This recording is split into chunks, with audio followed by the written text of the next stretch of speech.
The fastest growth periods are often the most miserable. If you want progress, get used to pain. The worst thing that's ever happened to you is the worst thing that's ever happened to you. The hardest you've ever worked is the hardest you've ever worked. Every new challenge shows you a new territory you were scared of but survived. Every time you break a new limit, you now know you have the capacity to handle more than you ever did before. It's inverse PTSD, like workload exposure therapy, that teaches you, oh, I've been here before and I didn't die. This is okay. So one of my training partners, what he likes me to tell him when he's in a hard set is, you're fine. That's what he likes me to tell him. Mm-hmm. So he's right at those money sets where you're like, I'm dying right now. And you're like, you're fine. Not keep going, you got this. And a lot of people like that. But he's like, you're fine. You're fine.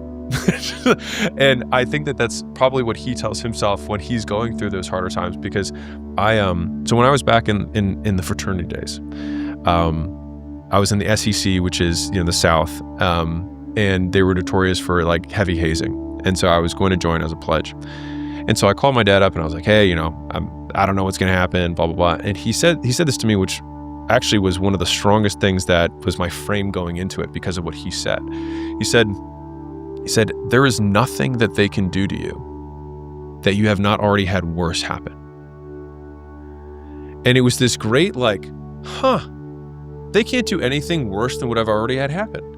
And so going into all of these, it was this very comical, oh my God. I was like, this is so much not as bad as this other stuff that I've had to go through.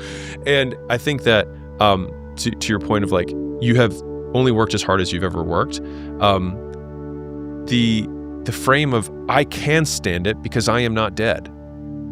I am living proof every day that I have withstood everything that I have been through, which I think almost all of us could probably give ourselves a little bit more credit. And the day that you can't stand it anymore, you won't have to. You've been through breakups before, you'll get through this one. Mm-hmm. Even if this one's was. Mm-hmm. Even if this one's was. And maybe it's got nothing to do with the breakup. Maybe it's to do with the way that you handled that change in career. Yeah. Maybe it's not even to do with any one thing. Maybe it's the fact that you've handled all of your life put together up to right now is 50% of the suffering that you're going to get, and the other 50% is going to come from this one thing.